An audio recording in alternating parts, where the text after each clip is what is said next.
আপনাকে দুইটি ধাপে ইন্টেরিয়রের কাজটি সম্পূর্ণ করতে হবে। প্রথমত আপনার যে ফ্ল্যাট বা আপনার যে বাড়ি, সেই বাড়ির জন্য আপনাকে একটি ডিজাইন তৈরি করতে হবে, যেটা প্রি প্ল্যানিং বলে আর কি, অর্থাৎ পূর্ব পরিকল্পনা। ইন্টেরিয়র ডিজাইনের জন্য পূর্ব পরিকল্পনার কোনো বিকল্প নেই।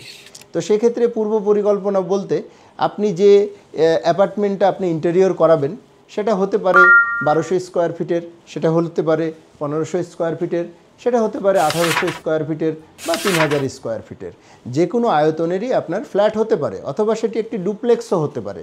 সেটি একটি কমার্শিয়াল বিল্ডিংয়ের ভেতরে 2টা ফ্লোর নিয়ে ডুপ্লেক্স হতে পারে, অথবা আপনি ছোট্ট একটি বাড়ি করেছেন, সেটি 2তলা এবং ডুপ্লেক্স, যে কোনোটাই হতে পারে। তো সেখানে পূর্ব পরিকল্পনাটা করা খুবই জরুরি। কেন? এই কেনর উত্তরটা হচ্ছে যে আপনি যে ফ্লোরটা করবেন সেই ফ্লোরের টাইলসের রঙটা কেমন হবে, সেখানে আপনার ফার্নিচার প্ল্যানিংটা কেমন হবে, ফার্নিচার লেআউটটা কেমন হবে, সেখানে আলোর ব্যবহারটা কেমন হবে, কোন ধরনের কালারগুলো আপনার মানানসই হবে আপনার অ্যাপার্টমেন্টের জন্য বা আপনার ফ্ল্যাটের জন্য বা আপনার ডুপ্লেক্স বাড়ির জন্য, আপনি কোন ধরনের ফাংশনালিটি রাখবেন, অর্থাৎ আপনি যেভাবে করে বাড়িটাকে ব্যবহার করবেন সেই অনুযায়ী কিভাবে আপনি ফাংশনালিটি করবেন, এই সকল বিষয়গুলো কিন্তু একটি আর্কিটেক্ট বোঝে এবং প্রফেশনাল ইন্টেরিয়র এক্সপার্ট এই জিনিসগুলো বোঝে। তো সেই কারণে পূর্ব পরিকল্পনা যখন আপনার করা থাকবে তখন আপনার কালারটি কি হবে সেটা দেখেন। আমার এখানে অনেকগুলো কালার আছে, তাই না? উডেন টেক্সচারের ভিতরে লাইট আছে, ডিপ আছে, ভিন্ন ধরনের কালার আছে, এগুলো সবই কিন্তু আমরা ইন্টেরিয়র ম্যাটেরিয়াল হিসাবে আমরা চিনি এবং বুঝি। এই মন মানসিকতাটা আপনারা সবসময় রাখবেন যে আমি কোয়ালিফাইড লোক দিয়ে কাজ করাবো, ট্রাস্টেড এবং রেপুটেড কোম্পানি দিয়ে কাজ করাবো। এখানে হচ্ছে ডিজাইন, ম্যাটেরিয়াল এবং আপনার ম্যান পাওয়ার, এই তিনটার সমন্বয়ে আপনার পার্থক্য হয়ে যায়। বিভিন্ন কোম্পানিতে বিভিন্ন রকম প্রাইস হয়ে যায়। কেউ মনে করেন যে ওয়াল ক্যাবিনেট করছে, হ্যাঁ, কেউ দেখা যাচ্ছে এই দুপুর ওয়াল ক্যাবিনেট করছে।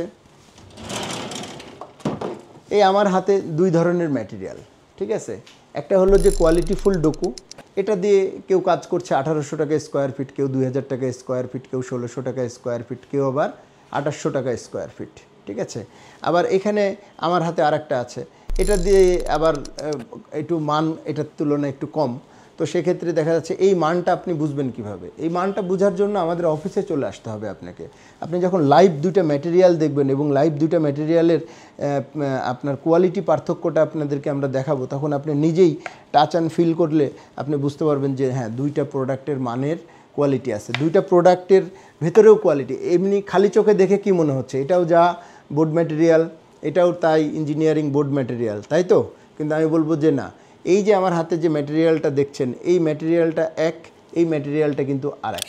এই ম্যাটেরিয়ালটা আপনি যদি পানিতে ভিজায় রাখেন, আপনি যদি আগুনে দেন, এটা কিন্তু ফায়ার রেজিস্ট্যান্স এবং ফুললি ওয়াটারপ্রুফ। তো এই ম্যাটেরিয়ালটা যদি যায় 100 বছর, এই ম্যাটেরিয়ালটা আমার যাবে 30 বছর।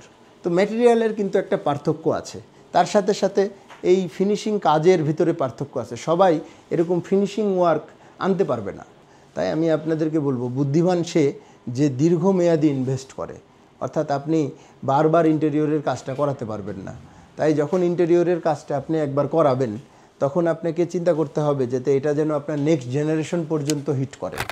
অর্থাৎ আপনি এগুলো বদল করলেন, না করলেন, নেক্সট জেনারেশনও যাতে এগুলো ব্যবহার করতে পারে।